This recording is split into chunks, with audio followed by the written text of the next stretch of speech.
How did that upbringing impact who you are today? I think I fell in love with the game of football since I was 4 or 5 years old, and having the ability to go to practice and you literally pass the Hall of Fame every day, because the practice field was right there next to it. So just understanding what he put into it and seeing that from such a young age, the sacrifice, the time, but also the reward, being around the players and seeing the joy that he had for doing his job the right way when they had success.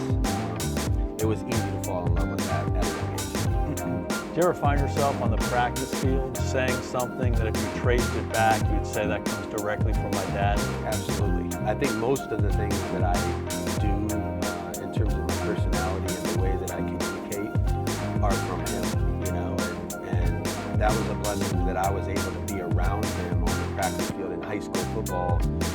It's not as secluded as professional football and some of those other things are. So there's a lot of the things that he did that I saw growing up that I still do today. Incredible run here with the Patriots over the last 20 plus years. Most of the games you coordinated, Tom Brady was your quarterback. You come back here last year, and now you have this guy, this second year, uber talented quarterback in Drake Maye. I can't imagine you started with Drake where you finished with Tom.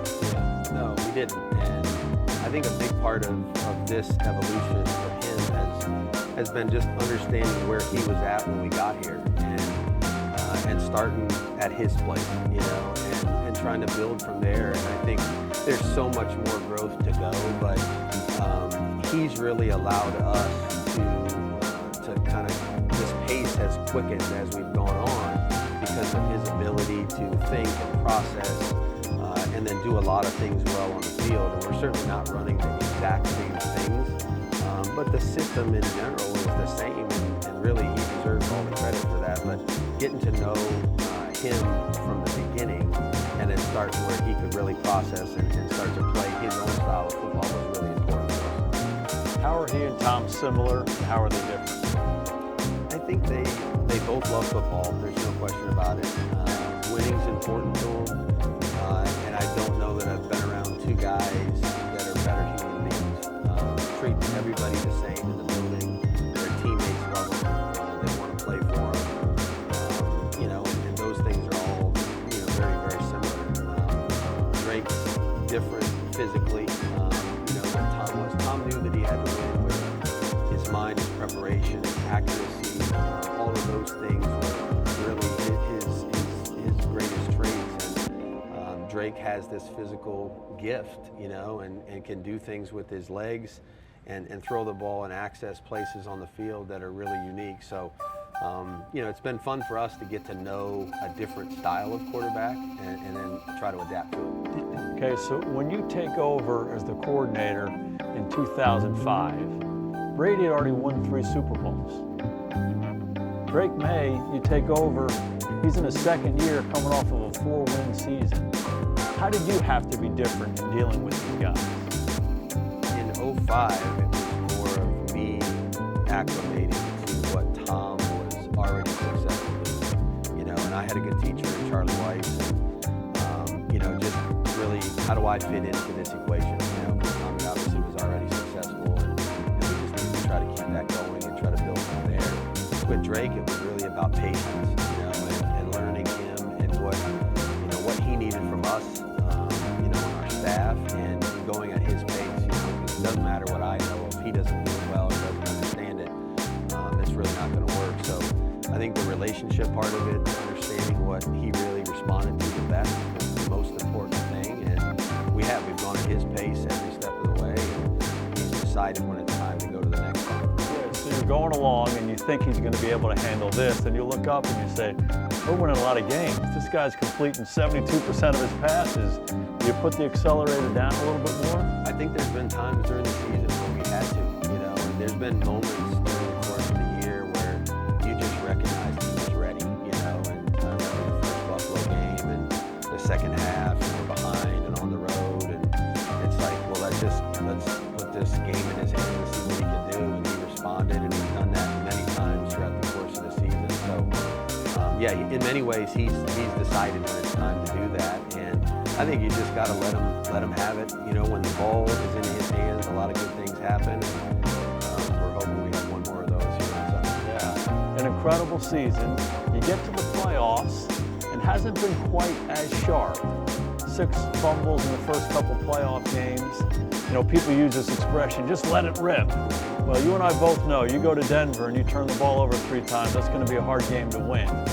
How do you as a coach find the right words to help him balance being aggressive, but also taking care of the ball and winning the game? I think these 3 games have been really important for him, you know, and sometimes the greatest teacher is going through the experiences yourself. You can sit and listen to me talk about it all you want, but until you've lived through it and you understand that the speed of the game and the competition in many ways changes when you get to the postseason, it's hard to just hear that and do something different. So I think he's really adapted a little bit as we've gone. He understands the importance of taking care of the football, but he's also going to need to be himself, you know, and he's an aggressive player by nature, and he's going to let it rip, and he's going to try to do that as many times as he can while taking care of the football and being smart. But I don't think we can do one and not the other. It's going to be hard to win doing that way, so we're going to need him to do both on Sunday. Take me into that film room when he turns the ball over in those early playoff games. Yeah. Are you sitting there, and are we dissecting this? Are we coaching them hard? How are we handling those situations? I don't think it's hard anymore, you know, with Drake. You know, he understands what he's done, that he wants to do better. So it's more of is there something we can tell him that might be beneficial in the moment, you know? And I think more than anything else, recognizing when you're in one of those situations. You know, it's not always easy to simulate that in practice. You got a red jersey on, you're not going to get hit, you know. So, you know, when you're in one of those scenarios in a game, what do I need to do? And I thought there were some good examples in Denver, you know, of, all right, the pocket's not perfect. What do I need to do? We're not going to lose the game, punt in the first quarter. You know what I mean? So I think just he's gained some wisdom, you know, at a young age through these first 3 games that hopefully will serve us well here. Okay, talk about gaining wisdom. This is officially your 10th Super Bowl. This is going to be your 7th as a coordinator. What have you learned from these other experiences in this big game? You know, this game is kind of one of its own. It's not really relatable to the rest of the season. There's so much extra time to prepare for it. The day itself is completely different. It's longer. There's a lot of things that happen on this day that don't happen on any other regular game day. So I think just getting ourselves into a good routine, you know, not making more of this than it really needs to be, trying to be ourselves, go through our normal process. I think you can over-prepare, you know. There's so much film, you can talk about last year all you want, but at the same time, you know, there's only so much we can digest and only so much we can do well. So